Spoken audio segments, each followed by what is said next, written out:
Time for... Here we go! Kickoff. Wait, son! With Boomer Esiason and Mike Valenti.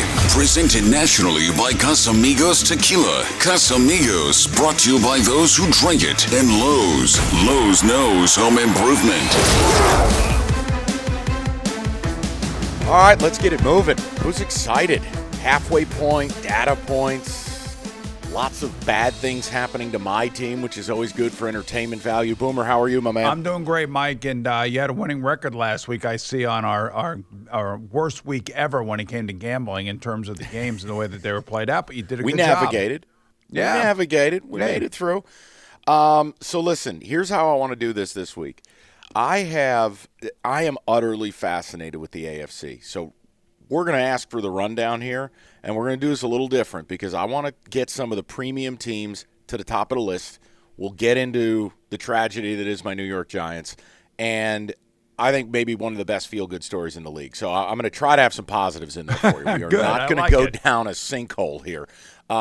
Let's do the rundown. The NFL Rundown. All right, Boom. So I'm obsessed.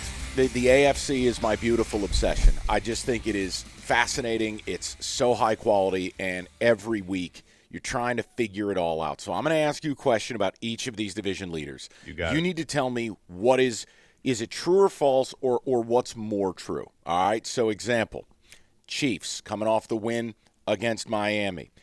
It is now official the Kansas City Chiefs are a defensive football team.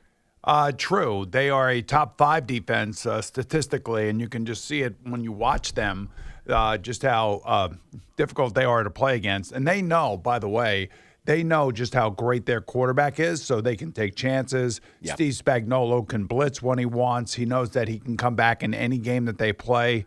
It's different. You know, you have this great quarterback. He has average wide receivers around him. He's got a great tight end, of course, a really good offensive line. They can run the ball effectively if they need to. They're just not the high-flying greatest show on turf that they were when Tyreek Hill was there. So I think this is the best of both worlds for Andy Reid. He's got the best quarterback in the league, and he's got a top 5 defense, which means they have the odds-on favorite of going back to the Super Bowl for the AFC. So one note, when Mahomes continues in the postgame to say, look, I promise we're going to get this offense right. We're going to get it figured out. Okay, whether he does or doesn't, not where I'm going with this. In your mind, what would, quote, fix it? What would make it right as you watch? Well, I think everybody wants to see that 35 for 40 game, 350 yards and 5 touchdowns. That's what we all expect. You know, if you have Patrick or Travis Kelce or Kadarius Toney on your fantasy team. I don't know why you would have Kadarius Toney, but if you had those guys in your fantasy team, you want to see big points being put up. And, you know, they're playing well. I mean, it's not that they're not, but what they really are missing, I mean, Tyreek Hill changes the game and the landscape of the game so significantly that when you take them off the field, they can win a Super Bowl without him, as they did. But the fact of the matter is, you're looking at a guy that changes the game dramatically. And it's one of the reasons why Miami is so good, especially when they play at home. But I just think we have unrealistic expectations sometimes. He is the best quarterback in the league. He can win a game basically by himself. He can come back from any deficit no matter who he's on the field with, and that's what makes him truly a Hall of Fame type quarterback. So my realistic expectations for them are to either be playing in Baltimore or Baltimore visiting them for the AFC Championship game as we sit here right now. Yeah, and we'll get to Baltimore in a second. I want to ask you about the other half of the game last weekend in the AFC East. The Dolphins, 6-0 against teams that are under 500, 0-3 against teams that are over 500. Which is more true of who they are? Because at a point, Boomer, you do have to beat someone with a pulse. Yeah, and also they're different at home than they are on the road, or in this case, over in Frankfurt, Germany. They actually played a much better second half. It looked like they were sleepwalking in the first half, and, of course, Tyreek Hill fumbles the ball. It's lateraled, and, you know, they score a touchdown. The Chiefs do 21-0, and then do nothing in the second half, by the way. The Chiefs did very little in the second half offensively. And Miami had a chance to tie the game on the last drive of the game, and their last 4 plays from offense were just abysmal. 3 incompletions and, of course, that fumble snap. So I think they're a good team at home. The good news for them, Mike, is 4 out of their last 5 games are in their building. And I always look ahead on the schedule. You never know who or what kind of condition a team's going to be when you play them. But I do know that when I look at strength of schedule and I look at who you're playing and where you're playing them, Miami's in decent shape to win the AFC East. Yeah, and I've always, what's funny, and I don't know if it's accurate or not. It's just in my mind, it's always been this way. I've always treated Miami like a dome team, that they have to have home field in order to flourish, that they're just never going to – I will never live long enough to see them go to a Baltimore or go to a Buffalo or go to an Arrowhead in late January and win. I treat them like an indoor team, like the old Colts. You just felt like, hey, they got to get home field if they're going to do this. Ravens, you brought it up. And Boomer, I'm happy to admit when I'm wrong. Lamar has defied my expectations. I think Monken, this has been a master stroke by that organization. Here's the question. Are they the most consistent organization that gets the least amount of pub? I think so. All they do is win. Yeah, I think so. And they have one of the best coaches, maybe the third best coach in the league behind Belichick, Andy Reid, and, of course, John Harbaugh I'm talking about.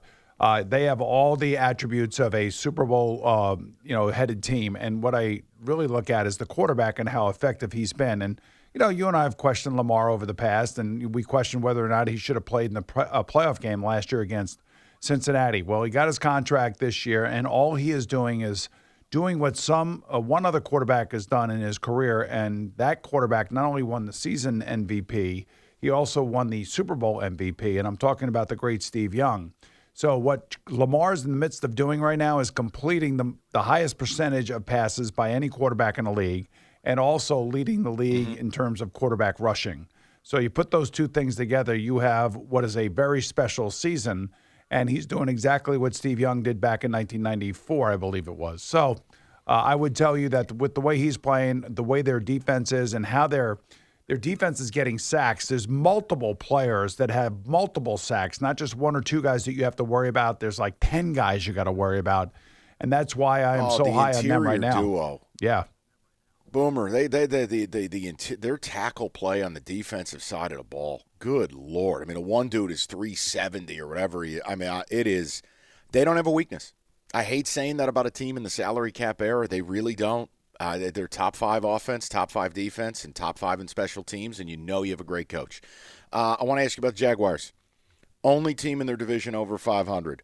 So which is it? Are they the best of a bad bunch, or are they actually quietly – coming along and becoming the team you and I thought they could be? Well, I think we're going to find out pretty quickly this week against the San Francisco 49ers coming off of their bye, and they're going to be healthy, and they added Chase Young. So we're going to find out pretty quickly. This is a spot, and we'll talk about it a little bit later in the show. This is a Jacksonville test spot. Like they got to win one of these tough games at home against a good defense, and we'll see if they could do that this week. But for me, right now, I have them as the 4th-rated team in the league. And the reason I have them there is because I know that they're going to host a home playoff game. I know that, Trevor Lawrence is going to get better and better and better. They do have a pass rush duo that actually is pretty damn good. And they are young. They're young. So I think they're most likely going to stay healthy, and they're only going to get better. And their schedule isn't all that difficult as we wind down towards, the playoffs. So I think they're a real good team, and I think that they have a chance to surprise some people in the playoffs. So let me give you the good before we go bad, because I'm going to have 3 or 4 that are just very upsetting to me, and I don't want to start the show this way. I want to go with the good because Josh Dobbs, it's the best feel-good story in the league, but it was incredible. I mean, first of all, if you're Atlanta, what the hell? But Dobbs comes in there. He's been in the facility for 10 minutes. And he helps them win the game. I thought his comments after the game were great. I thought the embrace with O'Connell was awesome. But just how difficult is what Dobbs did? I mean, Boomer, if you can explain, how do you show up somewhere and 10 minutes later you're starting? Well, I think you have the basic tenets of the offense. He's smart. This is his 5th team since last December. So he's been around, and I'm sure, Kevin talked to him about certain different things in the offense that he likes or would like. And then as the game was going on, I think they were talking in his headset about different things that, they were thinking at that point. And Josh is a smart enough guy to figure it out, and he certainly did. This is the same thing that Baker Mayfield did last year for the Rams. When he got cut by the Panthers, he got on a plane, went out to the Rams, and played in the game, and they won. And I don't think, Baker got a lot of credit for that game last week. Now the question is, Josh Dobbs will start for the Vikings. Can he now take it to another level And that will be the real question. I don't necessarily know that it's going to be quite as easy as it was for him last week, but nonetheless, one of the best stories of the season thus far. No, all right. So let's get some of the other issues, and you don't, believe me, people, we'll get to the New York football both ways. There's so much to do there, but I want to bring this up. Look, this is a fan reaction. This is a sports radio reaction. I'm guilty as charged, and I plead for leniency in front of the court of Boomer here. But I can't help it watching Bryce Young in Carolina and watching C.J. Stroud. Stroud looks generational. He's had an unbelievable season. That game Sunday, 470, 5 touchdowns. And then I watch Bryce, and I'm going, they got the wrong guy. And Boomer, I can't help it. I know it's cliche. Oh, well, he's too short. Boomer, all 3 of the interceptions, his size played a role. He's so diminutive. He's so tiny. And you watch CJ, and you're going, this guy looks like a 5-year pro. Is it fair to at least ask the question, did Carolina get this wrong? It's 100% fair to ask that question. And I'm always about the bigger quarterbacks. I think here at WFAN before the draft and when the trade was made, I figured that the Carolina Panthers were going to take C.J. Stroud just because of the physical prowess of him. But the one thing that they were smitten by that I do know was the fact that they believe that Bryce is an all-in guy. Not that C.J. isn't, but Bryce is an all-in guy. He's a really bright guy. He was a proven winner at Alabama. Of course, it comes with the recommendation of Nick Saban that he plays bigger than he is. And I know last week it looked awful because the Colts are a huge team, by the way. And the Colts didn't even blitz him last week. Last week it was a lot of zone defense, get 4 guys around him and force him into a mistake. Interestingly enough, Mike, the week before, they beat the Houston Texans and C.J. Stroud straight up, and he won that game. I know. And again, it's not the one. He's got one game this year with more than 1 touchdown pass. It's just watching enough of it, as you do, as I do. It is C.J. Stroud's real, and Bryce has a long way to go. And the problem is, I'm like you. I get very nervous when you look just at him running out there. I don't know how that's going to work long term. Well, I don't. I mean, I'm rooting for Frank Reich and I'm rooting for the organization because I don't hate Carolina. Like it's not like they're the Eagles, but I'm sorry. That is big yikes to me early on. The only thing I will say, Mike, is this: physically, the maturity is on the side of C.J. Stroud without question. Mentally, I think they're probably both equal. But I will say this: that Bryce Young will be a completely different player, as will C.J. Stroud, when they come back next year, when they are the unquestioned leaders of their team. And hopefully Carolina will build around Bryce Young and give him an opportunity to make it a little bit easier for him. I'm going to save the Giants for later in the show because it's going to get emotional, and I'm going to manifest something. Let's go right to the Jets because that's had to have been a hot topic in New York. Robert Saleh pleading the fifth. If you haven't seen the comment, he was asked straight up, is Zach Wilson going to be your starter? Can you take me through what the hell Saleh was thinking with that remark? And where is this going? Yeah, I don't know if it was on ESPN radio here in New York, and they asked him a direct question, about Zach Wilson continuing to start for the Jets. He said, I plead the fifth. And then the next day he came back and he clarified, we're all on the same page. So obviously somebody told him, you're playing Zach Wilson. Stop even giving anybody the idea that we were thinking about chum in the water. Right. Don't put chum in the water. And the chum is in the water here, and that's why everybody's jumping on this. And then, like I said, he came back and he basically doubled down again on Zach Wilson. I don't think he has a choice. I think they're telling him he has to play him, and they don't feel good about either Tim Boyle or Trevor Siemian right now to go back on the field and be any better. And they're trying to force feed Zach Wilson. Jet fans are getting frustrated because they know they have a good team, and once again, their defense showed up and kept a top-end quarterback below 150 yards passing in a game and no touchdown passes. I mean, if you were going to tell me that the Jet defense was going to do what they have done to Josh Allen, Jalen Hurts, Justin Herbert, right. I would tell you that they would be undefeated by now. I mean, so here's my question. Then it's Boomer. I know this is insane, but I can't stop thinking it. Are we? I don't know. Are we a month away from starting to hear whispers that Aaron has gone to the franchise and said, I want to play. I'm ready to play. Am I insane for even allowing that thought in my head? If he ruptured his Achilles, like we all believe he did, and he had this speed bridge operation, there is no way in hell that he is stepping on the football field. And you look at their last 2 games, their second to last game, I think, is against the Cleveland Browns in Cleveland. You're going to put a guy out there that's just had Achilles surgery on that field against Myles Garrett and that defense, you got to be out of your mind if you do that. I think it'd be a disaster. Like I said, I think he's insane. I think the situation is going to hit a real boiling point. I had to ask. The Giants thing we're going to get to because there's so much to unpack there. And I have to manifest something into reality. I do have a question on the Cowboys as well. We'll get to it. We got to get to the picks. This is another challenging week. We'll talk about it. We get a little bit more certainty on the quarterback front.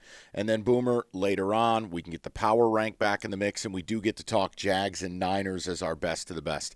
So don't make a move. We got the whole board covered for you guys. We'll take care of business.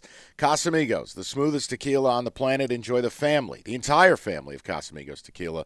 The Reposado, Añejo, Blanco, Cristalino, or Mezcal. It's Casamigos tequila, brought to you by those who drink it. Casamigos reminds you to please celebrate responsibly. It's Kickoff with Boomer and Valenti.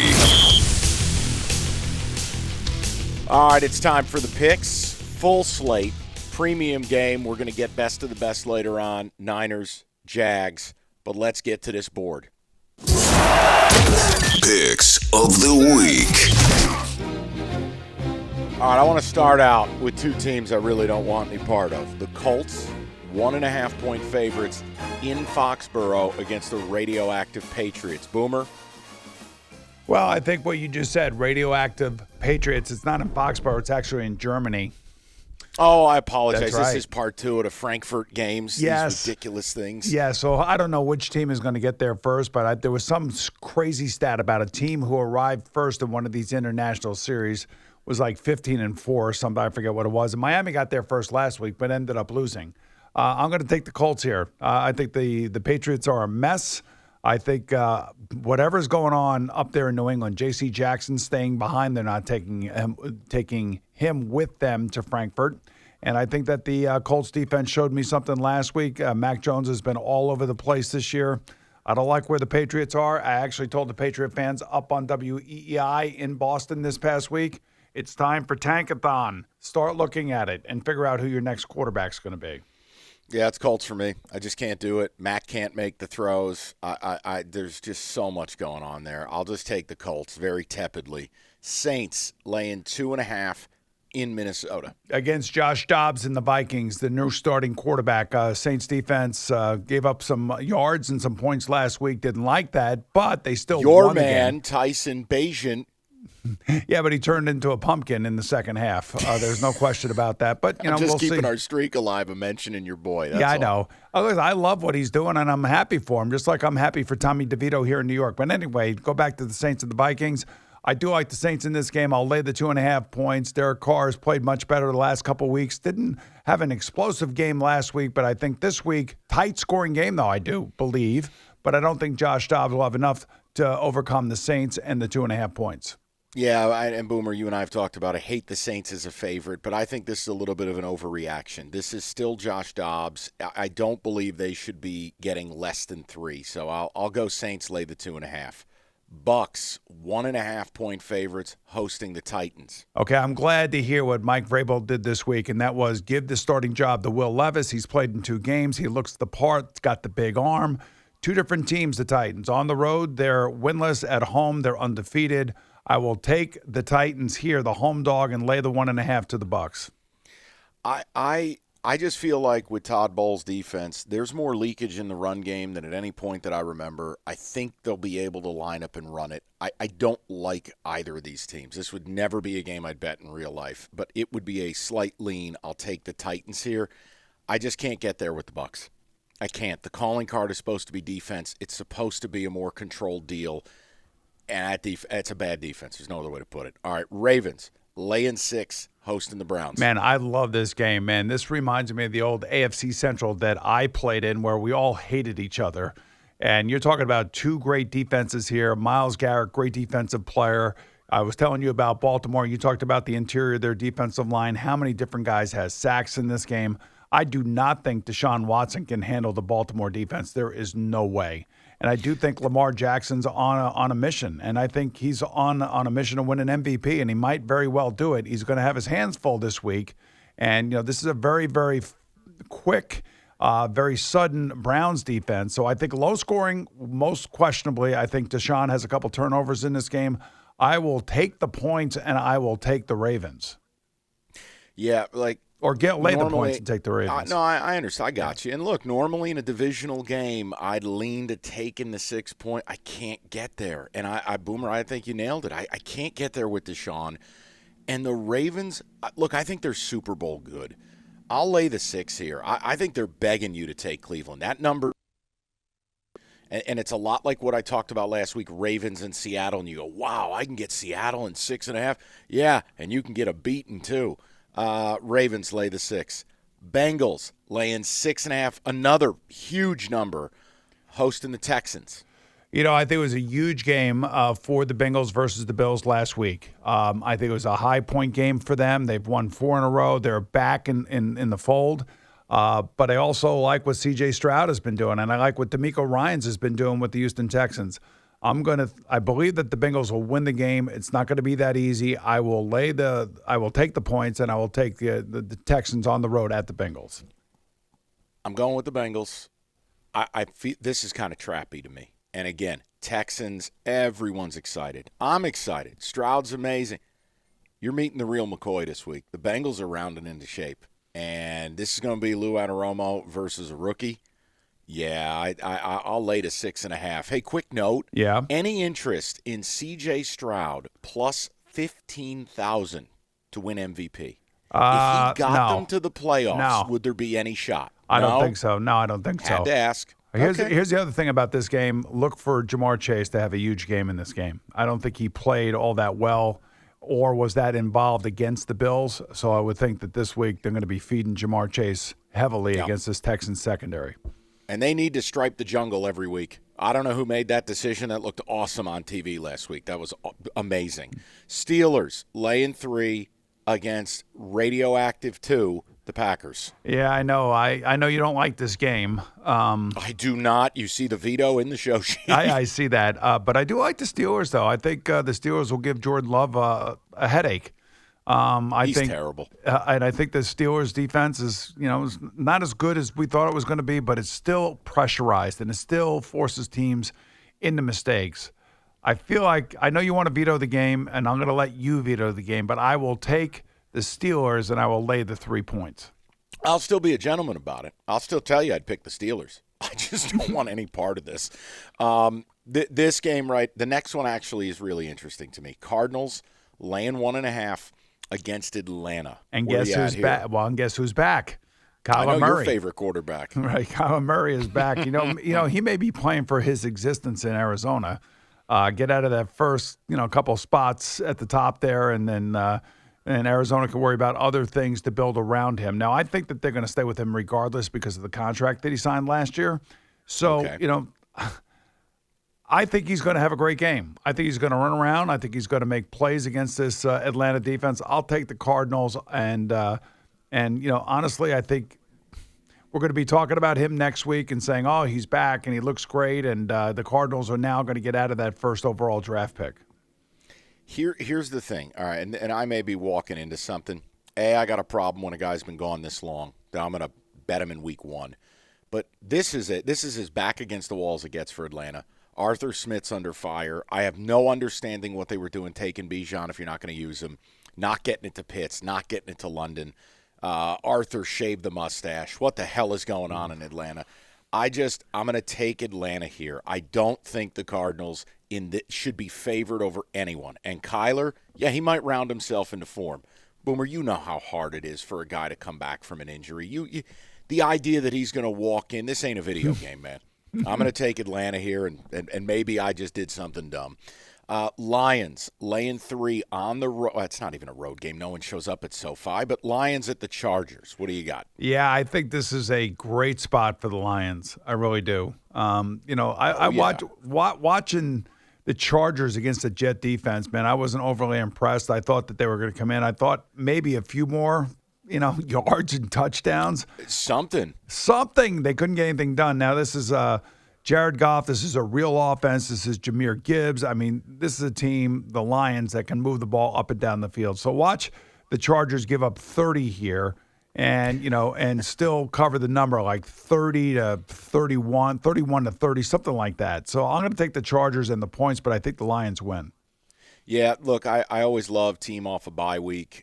This is not a hostile environment. It's just there are no Charger fans. Lions fans travel. It's crazy.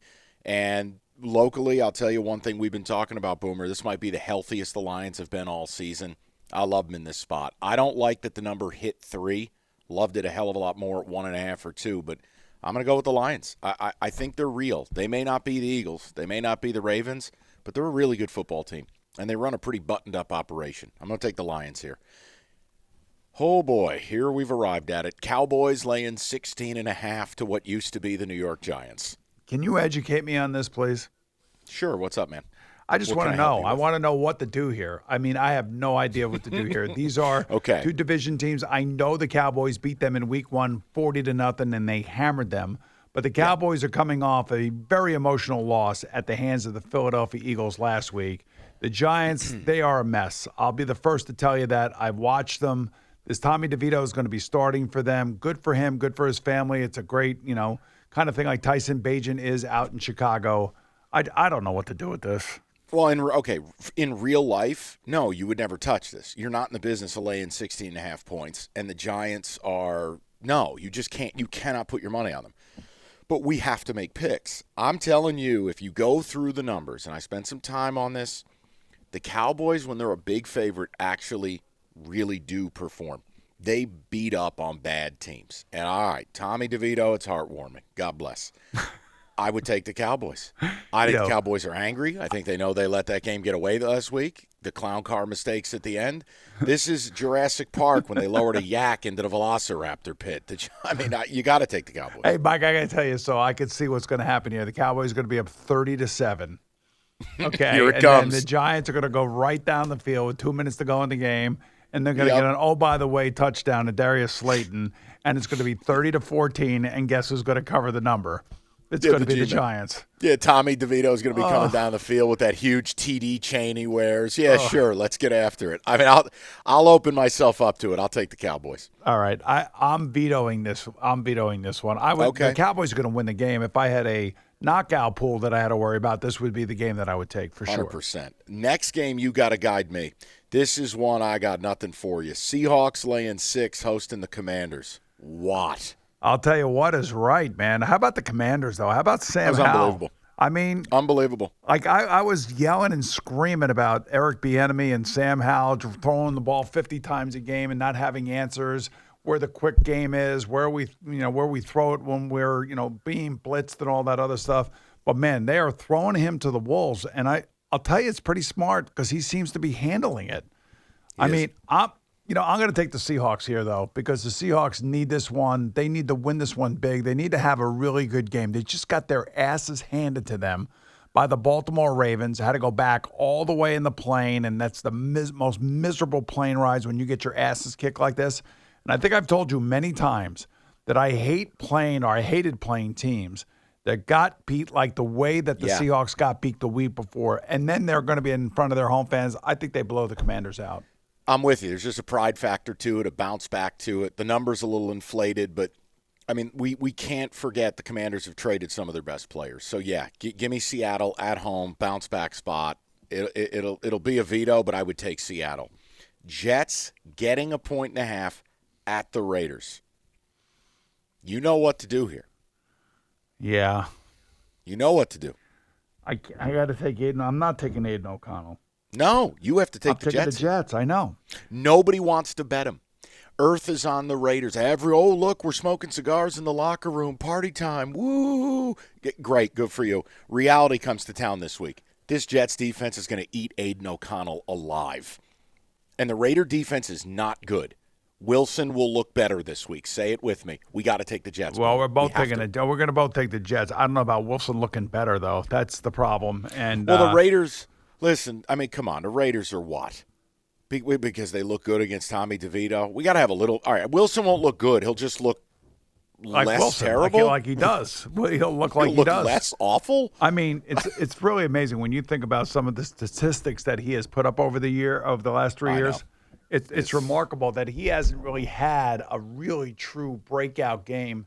I'm not saying he's going to have one here, but I do think that the Jets will probably win this game, probably like 10-7 or something. All right, Bills laying 7.5, hosting the Broncos. I'm going to take the Broncos here. Yes, and I think the Broncos have gotten a lot better over the last couple of weeks. They finally have figured out Sean Payton. They are back in the mix. I was saying that the AFC West is starting to get back into this whole thing here, and I think the Broncos are one of those teams. I'm going to take the points. I think the Bills should win this game, but I think the Broncos will keep it close. I'm with you. And as a side note, listen, guys, it's confirmation bias. What the Bills were is not what they are. The Bills are only even money to make the playoffs right now, so keep an eye on it. I will take the Broncos. I will take the 7.5. Boomer, tell them about Casamigos. You got it. So what goes great with football? It's Casamigos tequila for sure. Casamigos brought to you by those who drink it. So make sure you have plenty on hand for the Week 10 games, whether it be Añejo, Blanco, Reposado, Cristalino, or Mezcal. It's Casamigos tequila. They remind our friends out there, as you watch your NFL games, please celebrate responsibly. It's Kickoff with Boomer and Valenti. All right, so we're going to do this two ways. We're going to get to the best of the best, which is San Francisco and Jacksonville. And then we have to have a conversation about the New York Football Giants, and I'm going to manifest something. And then we'll get Boomer's power ranking. So with that, let's cover what we think is the best game of the week, best of the best. This week's best of the best. San Francisco, off a bye, as 3-point favorites in Duval. Boomer, where do we go with this game? Well, I think it really comes down to health, first and foremost, for the 49ers. And I haven't seen anything where anybody's going to be missing. I'm assuming that they're going to have Deebo Samuel back for this game. And I would think that it's been a long couple weeks for Brock Purdy. They're in the middle of a 3-game losing streak. They did trade for Chase Young, which I love that they did because, John Lynch shows you again that he's got the pulse of his team, and he knows exactly what to do and how to find somebody. So they bring in Chase Young this year. Last year, of course, it was Christian McCaffrey. And their pass rush hasn't been as good as we all thought it was going to be. As a matter of fact, it's terrible. Yeah, especially against the Bengals. The Bengals blocked them up and ran the ball and threw the ball at will. And I think they really felt like they had to go out and get a difference maker. And I think the reputation that Chase had in Washington was that he was a little bit more of a freestyle player that was trying to get sacks as opposed to staying home for the run. I think he's going to be jazzed up being a part of this defense. I think he'll follow suit. I think he'll be coachable, and he'll try to make a name for himself because he's going to want that big contract that Montez Sweat just signed with the Bears, which may have been the dumbest contract that I've seen in a long time, by the way. So That's what I'm saying is like you could have signed him in the offseason to that contract. Why would you give up second-round capital? I mean, they paid him, I think, almost as much, if not more, than Myles Garrett. It's ridiculous. I don't understand it. Yeah, I don't. But then again, you tell yourself it's the Bears. This is what they do.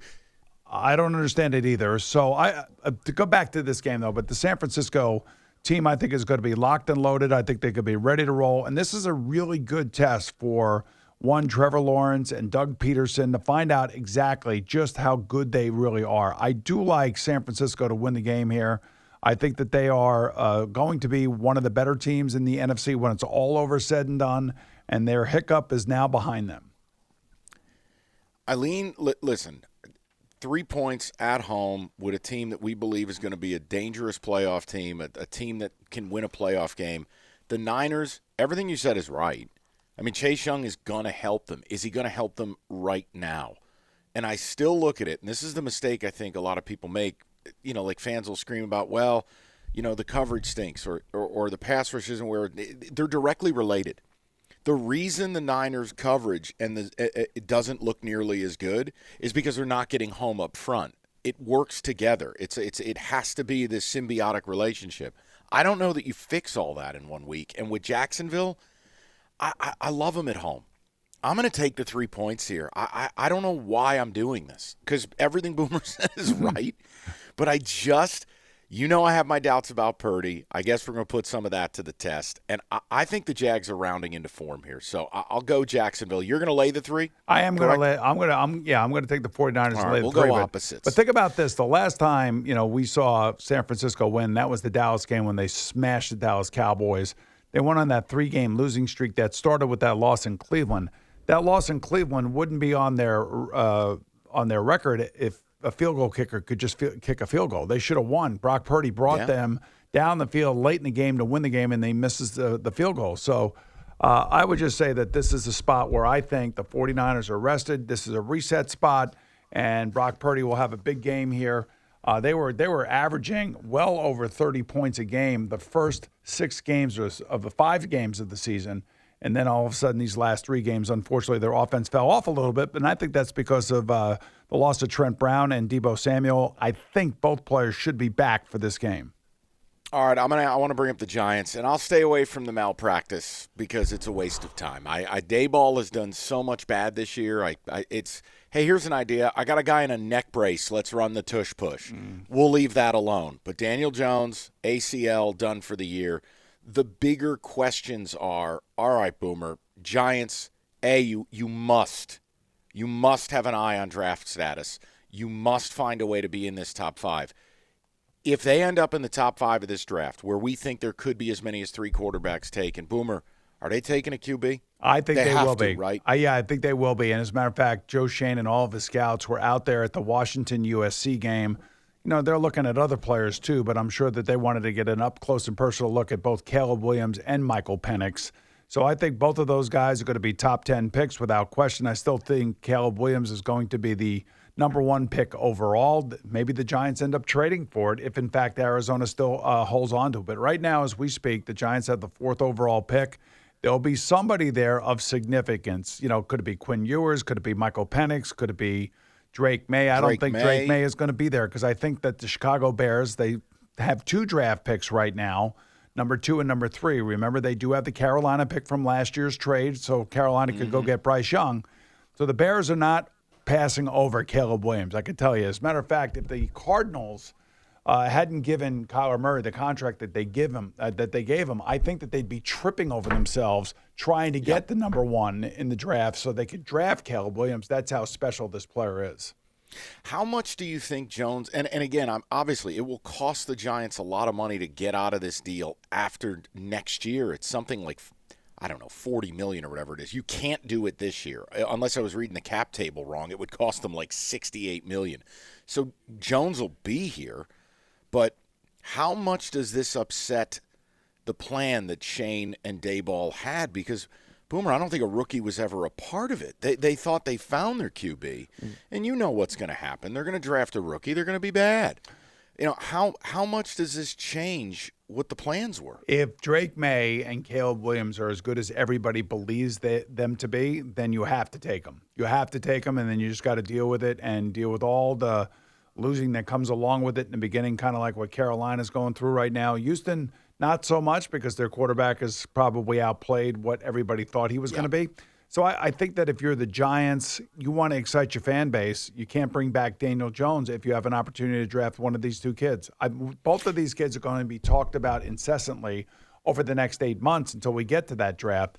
So, look, the Giants have tried to do the right thing. Daniel Jones was a flatliner coming into this year. He was not playing great at all. People want to, give excuses, make excuses for him.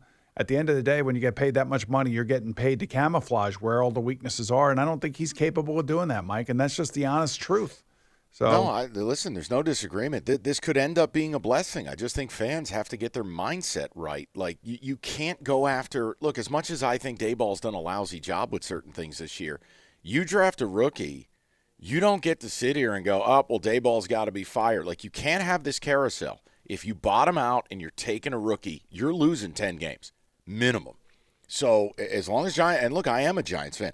You got to understand what you're getting into here now. I don't care who the rookie is. And look, that brings me to the last piece. And I don't put too much into it, but I don't ignore it. Caleb is different than 9 out of – every decade you get one of these QBs. One guy that comes in with this type of hype, this type of rep, a guy who could have left school a year even earlier and been number 1. it has been an incessant whisper. His camp is going to raise holy hell if they don't like who's got that number 1 pick. Well, I hope they don't do that. I hope they don't do that. Hold on, wait a minute. For my sake, for your friend Mikey, yes, you do. We need Caleb in New York.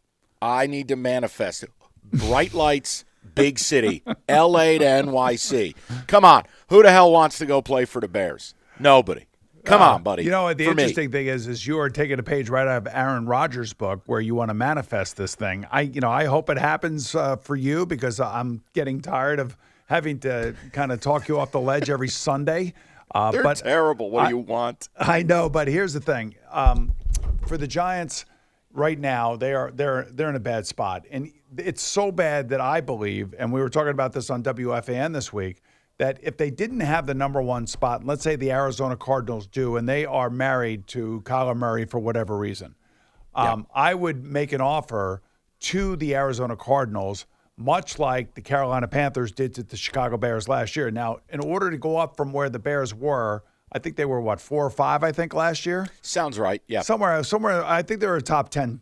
So they traded that number 1 pick, another number 1 pick, which is this year's pick, which is a very valuable pick, obviously, 2 number 2s, and DJ Moore, a very good top-end wide receiver. So if you were the Giants and you were sitting there, let's say at number 4 or number 5, because you couldn't get past the Bears, the Carolina Panthers, and the Arizona Cardinals, would you offer 2 number 1s, 2 number 2s, and Dexter Lawrence? You're asking me? Yep. Yeah, because this has got to stop. It's got to stop. And again, it would come down to, and this isn't a cop-out, I'm being serious with you, it comes down to, do your people have that kind of grade on Caleb Williams?